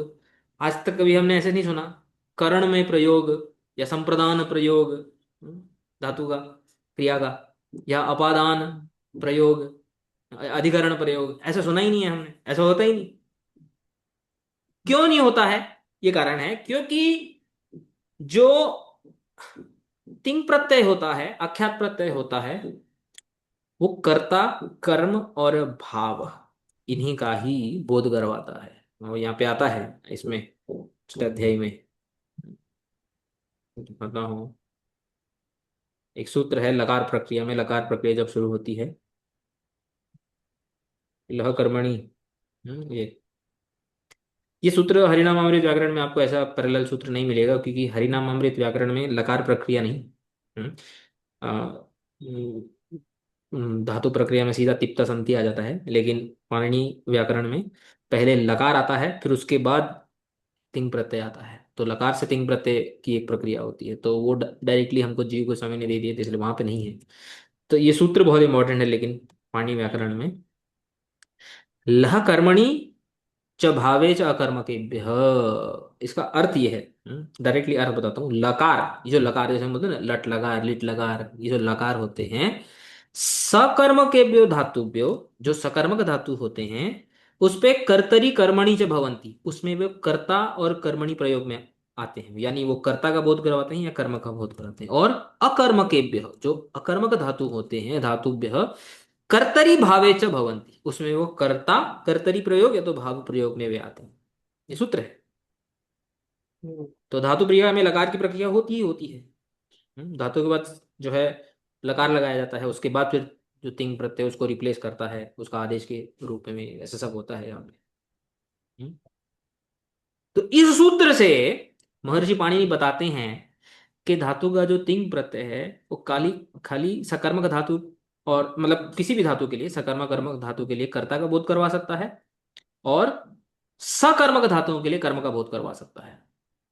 उन्होंने इस सूत्र में ऐसे नहीं लिखे कि कर्ण का भी बोध करवा सकता है, संप्रदान का भी बोध करवा सकता है, अपादान का भी बोध करवा सकता है। हाँ, क्योंकि इस सूत्र में बताया गया है कि केवल कर्ता और कर्म, सब धातुओं के लिए कर्ता और सकर्मक धातु के लिए कर्म, इन दोनों का ही बोध हो सकता है लकार से।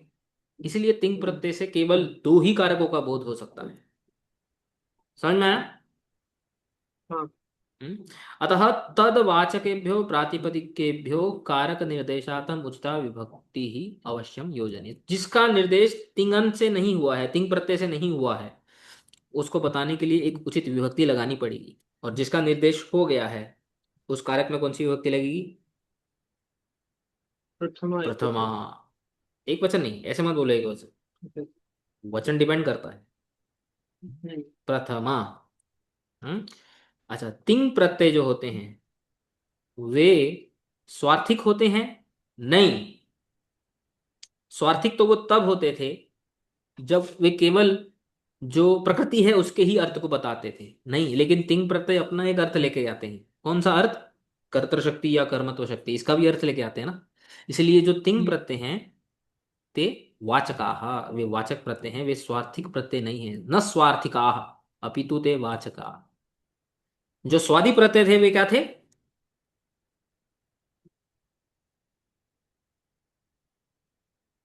वो द्योतक। द्योतक यानी स्वार्थक। स्वार्थक, ठीक है ना, वो स्वार्थ में लगते हैं क्योंकि वो संख्या का बोध करवाते हैं, कारक का बोध करवाते हैं, वो सब है तो पदार्थ में ही है। लेकिन यहाँ पे धातु में जैसे पच धातु है, खाली पच धातु में क्या है? फल और व्यापार है। लेकिन ऐसा कुछ नहीं है ना कि कौन पका रहा है या क्या पक रहा है, वो तो धातु से तो नहीं पता चलता। वो जो तब तिप लगता है तो कर्तृ शक्ति, या फिर यक और ते लगते हैं तो फिर कर्म शक्ति का बोध होता है। तो जो तिंग प्रत्यय लगता है वो अपना और भी एक नया अर्थ लेकर आता है ना, कुछ तो हाँ। एक्स्ट्रा लेकर आ रहा है ना। इसलिए जो तिंग प्रत्यय है वो क्या है? वाचक। हाँ। वाचक प्रत्यय, वाचकाः, वाचक प्रत्ययाः। समझ में आया? हम्म। अरे इसको हम एंड करते हैं। बहुत फेमस कारिका है ये, वैयाकरण भूषण सार। ये भट्टोजी दीक्षित, जिन्होंने सिद्धांत कौमुदी के जो रचयिता हैं, उन्होंने ही ये ग्रंथ लिखा है। इसके ऊपर टीका लिखी है उनके भतीजे कौंड भट्ट, उन्होंने। तो सब ये उस ग्रंथ की दूसरी ही कारिका है। स्टार्ट ही ऐसे होती है। पहला तो मंगलाचरण है, दूसरा ये है फल फल व्यापारयोर धातुर आश्रये तो तिंग स्मृता, फले प्रधानम व्यापारस्तिंगर्थस्तु विशेषणम। इसे याद करना चाहिए हम लोगों को। यहाँ पे क्या बोल रहे हैं देखो, जब हम धातु पद क्रियापद बनाते हैं तो धातु और तिंग प्रत्यय दो चीजें जोड़ते हैं हम। जैसे पच और तिप। तो पच किसका वाचक है और तिप किसका वाचक है, यहाँ पे बता रहे हैं। बोलते हैं जो धातु है फल व्यापारयोः वाचकाः, वाचकः। हम्म, धातु है जो, जैसे पच, फल और व्यापार, पहले हमने पढ़ लिया था ना, धातु अर्थ मतलब फलम व्यापारश्च, वही बता रहे हैं। फल फल व्यापारयोर धातु, धातु किसका वाचक होता है? फल और व्यापार का। तिंग, जो तिंग प्रत्यय है, तिंग तु आश्रये, फलाश्रय और व्यापार। व्यापार आश्रय। कर्तरी प्रयोग में फलाश्रय का वाचक है, कर्तृ शक्ति का वाचक है, और कर्मणि प्रयोग में किसका वाचक है? व्यापार आश्रय का। ना उल्टा हो गया। सॉरी, कर्तरी प्रयोग में व्यापार आश्रय का वाचक है, और कर्मणि प्रयोग में फलाश्रय यानी कर्म का वाचक। तो ये धातु का पूरा सिद्धांत है। जब धातु बनता है, तो धातु में जो प्रकृति होती है, जो धातु होता है, वो फल और जो व्यापार है उसका वाचक होता है। और जो तिंग प्रत्यय होता है वो फलाश्रय या तो फिर व्यापार आश्रय, डिपेंड करता है कि कौन सा प्रयोग हो रहा है, वो आश्रय का वाचक होता है। फले प्रधानम व्यापारस तिङर्थस्तु विशेषण। वो फल से व्यापार की प्रधानता मानी गई है व्याकरण में।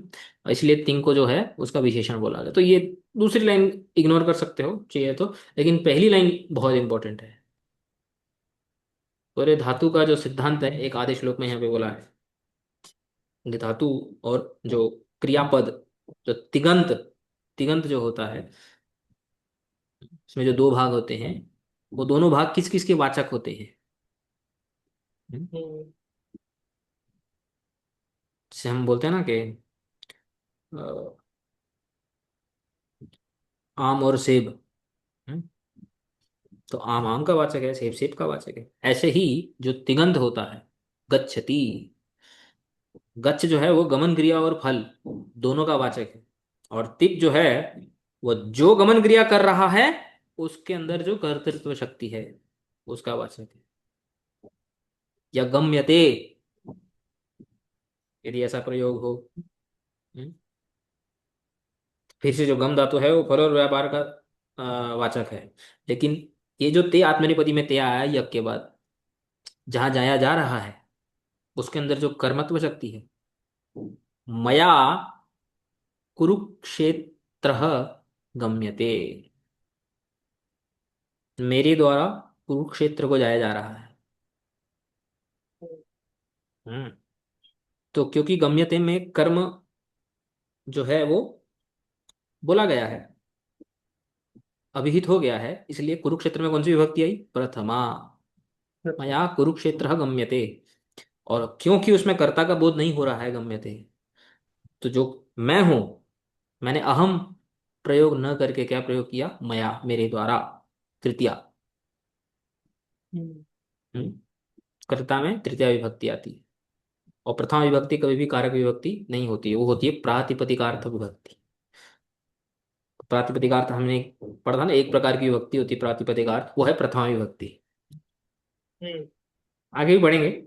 तो यहाँ पे इसका क्या है, वाचकत्व न स्मृत इति। जो स्मृता शब्द है ये वाचकत्व में आता है, यानी कि धातु जो है फल और व्यापार का वाचक है, स्मृता यानी वाचक। और तिंग जो है वो आश्रयों का वाचक है, यानी व्यापार आश्रय कर्ता या फिर फलाश्रय कर्म, इसका वाचक होता है। ये वाचक शब्द में आया है। धातु फलस्य व्यापारस्य च वाचकः तिंग तयो आश्रयाणाम वाचकः। आश्रय हमने पढ़ा है, फलाश्रय है कर्म, व्यापार आश्रय कर्ता। अतः धातुभ्यः विहिताः तिङ् प्रत्ययाः क्रियायाः कर्तृकारकस्यं कर्मकारकस्य, अब नहीं है, कर्तकारकस्य कर्मकारकस्य अथवा भावस्य क्रियायाः अर्थस्य निर्देशं कुर्वन्ति।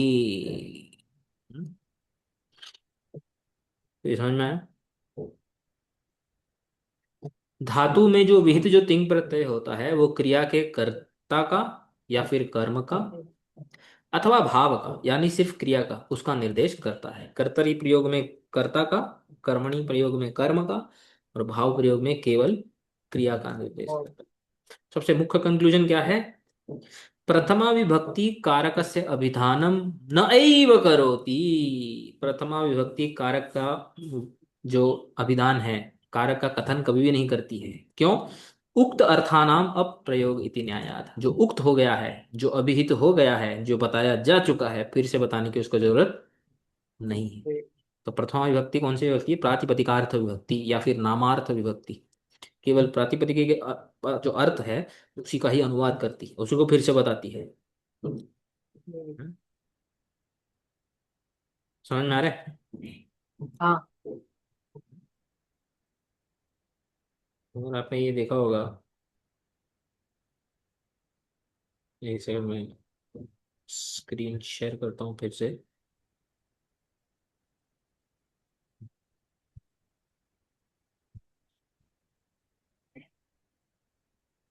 हम्म।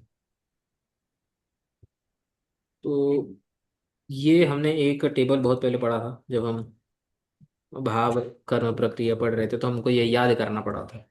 हम्म। हम्म।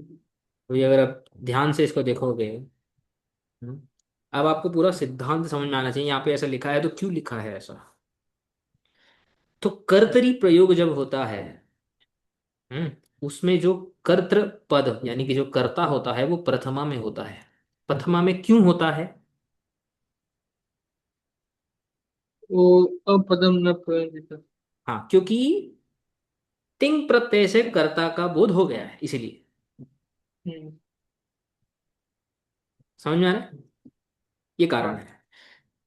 कर्म पद जो होता है, जो कर्म कारक होता है, उसमें कौन सी विभक्ति आती है?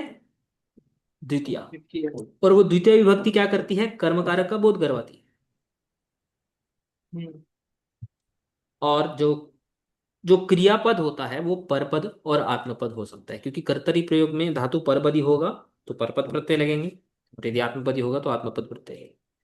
और हम्म। कर्तरी प्रयोग में जो क्रिया है वो किसका अनुसरण करती है? उसका पुरुष, उसका वचन किसके पीछे पीछे चलता है? कर्ता कर्ता, के। क्योंकि वो कर्तृत्व शक्ति को बता रही, इसलिए इसे यहाँ पे बोलते हैं कर्तारम अनुसरति। कर्ता के पीछे पीछे पीछे पीछे जाता है। और इसकी प्रधानता किसमें होती है? जैसे मैंने एग्जांपल बताया था ना, कि मैंने आपको बोला था। कर्तरी प्रयोग में प्रधानता किसकी होती है? कर्ता की होती है कि कर्म की होती है? कर्ता। कर्ता की। कर्तुः प्रधानम, प्रधान्यम। हम्म। और कौन से धातु के लिए कर्तरी प्रयोग होता है? सब धातुओं के लिए, चाहे वो सकर्मक हो चाहे वो अकर्मक। ऐसे ही कर्मणि प्रयोग जब होता है तो कर्ता में कौन सी विभक्ति आती है? तृतीय। क्यों आती है? क्योंकि कर्ता का बोध कराने के लिए तृतीय विभक्ति का प्रयोग होता है, ना कि प्रथमा का। प्रथमा का प्रयोग तब होता है जब वह कारक कहीं और से, यानी तिंग से, कृत से, तद्धित से, कहीं से भी उसका बोध हो गया हो, तभी ही प्रथमा का प्रयोग होता है। प्रथमा केवल पद बनाने के लिए प्रयोग होता है, ऐसा मान लो अभी के लिए। लेकिन अगर कर्ता उक्त नहीं है, कर्ता का अभिधान नहीं हुआ है, फिर कौन सी विभक्ति आएगी कर्ता में? तृतीय। तृतीया। अब कर्मणि प्रयोग में उक्त क्या है? क्रिया के द्वारा क्या उक्त हो चुका है? कर्म। कर्म, इसलिए कर्म पद में कौन सी विभक्ति आएगी? प्रथमा। प्रथमा। और क्रियापद किसको फॉलो करेगा? कर्म पदम अनुसरती। क्रिया का जो वचन और पुरुष है वो किसके अनुसार होगा? कर्म पद कर्म के पूर्ण। अनुसार, क्योंकि वो कर्मत्व शक्ति का बोध करवा रहा। और आत्मपद वो कर्मणि प्रयोग में और भावी प्रयोग में केवल आत्मपद प्रत्ययों का ही प्रयोग होता है। और प्रधानता किसकी है इसमें? किसकी, कौन है प्राधान्यम, कौन है? कर्म, हाँ, कर्मण। और कौन से प्रकार के धातुओं के लिए कर्मणि प्रयोग होता है? केवल सकर्म का, क्योंकि कर्म पद होना चाहिए ना, तभी तो कर्मणि प्रयोग होगा। हम्म। और भावी प्रयोग में कर्म तो होता ही नहीं है। कर्म न भवति, पॉसिबल ही नहीं है, क्योंकि कौन से प्रकार के धातुओं के लिए भाव प्रयोग होता है? अकर्मक। कर्ता होता है, लेकिन भाव में जो तिंग प्रत्यय है, किसी का बोध करवाता है? नहीं करवाता है, खाली क्रिया का ही बोध करवाता है। हम्म? तो कौन कर रहा है उसका बोध नहीं करवाता है, इसीलिए, क्योंकि कर्ता का बोध नहीं हुआ, फिर कर्ता में फिर से कौन सी लगेगी? तृतीय। तृतीया। और इसमें भी आत्मपद प्रथम पुरुष एक वचन, इसमें तो आत्मपद तो वचन अनुसार, पुरुष अनुसार कर्म के, लेकिन आत्मपद प्रथम एक वचन है। इसमें क्रिया कर्ता को अनुसरण करती है, कर्म को अनुसरण करती है, इसमें किसी का भी अनुसरण नहीं होता है, क्योंकि किसी का अनुसरण होता ही नहीं है, वो केवल क्रिया को ही बताता है। तो इसमें वचन और पुरुष के चेंज होने की संभावना ही नहीं है। अब इसके लिए कोई तो एक तो हम्म। प्रत्यय लगाना है। तिंग है तो कोई तो हम्म। एक तिंग प्रत्यय लगाना पड़ेगा। तो इसलिए भाषा हम्म। में केवल जो प्रथम पुरुष एक वचन जो प्रत्यय है उसका प्रयोग हो जाता है, बस। हाँ, लकार के हिसाब से अलग अलग अलग हो सकता है, लट लकार का अलग, लोट लकार का अलग, बट जिसका भी प्रथम पुरुष एक वचन जो रूप है, जो प्रत्यय है, बस वही बनेगा, वही रूप बनेगा। और इसमें प्रधानता किसकी होती है? इसमें कर्ता की प्रधानता होती है, इसमें कर्म की, इसमें क्रिया की प्रधानता होती है। जब हम ये बोलते हैं राम हसति और रामेण हस्यते, अर्थ दोनों का सेम है, लेकिन राम हंस रहा है, एक में राम की प्रधानता है, फोकस राम के ऊपर है कि वो हंस रहा है। एक में हंसने की क्रिया पे प्रधानता है, जब हम बोलते हैं रामेण हस्यते, जो हंसने की जो क्रिया हो रही है ना, फोकस में वो है। अब देखेंगे प्रयोग, जैसे जैसे जैसे जैसे हम प्रयोग देखेंगे ना शास्त्र में, तो समझ में आएगा।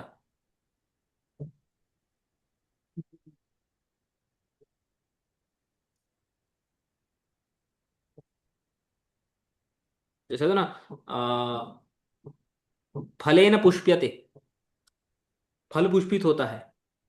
हम्म। तो फलेन हम्म। पुष्प्यते जैसे बोलने से ना, जो पुष्पित होने की जो क्रिया है कैसे, या फिर फल की जगह पे वो ले लो, फ्लावर। फ्लावर को क्या बोलते हैं? पुष्प। हाँ, पुष्पेण पुष्प्यते। या जो भी होगा। हम्म। जैसे भी कोई रूप बनेगा तो पुष्पित होना, जैसे वो ग्रो होना, जो होता है ना, कैसे छोटा छोटा हम्म। धीरे धीरे। तो वो जो क्रिया होती है ना पुष्प के ग्रो होने की, उसके ऊपर फोकस, तो भाव प्रयोग उसके लिए होता है। ऐसा कोई रूल नहीं है कि आपको भाव का ही प्रयोग अभी ऐसे करना है या करना है, आपके ऊपर डिपेंड करता है, विवक्षा के ऊपर डिपेंड करता है, बोलने वाले की इच्छा के ऊपर डिपेंड करता है। और कौन से धातुओं के लिए भाव का प्रयोग होता है? अकर्मक धातु। सकर्मक धातुओं के लिए कर्मणि प्रयोग, अकर्मक धातुओं के लिए भाव प्रयोग, और सारे धातुओं के लिए कर्तरी प्रयोग। हम्म। तो ये टेबल का साइन सभी समझ में आ गया? हाँ। ये टेबल में हर एक कॉलम में, हर एक रो में जो वैल्यू है, जो हमने डाला हुआ है, वो क्यों डाला हुआ है, उसके पीछे का क्या कारण है, ये समझना बहुत जरूरी है। हम्म। हम्म।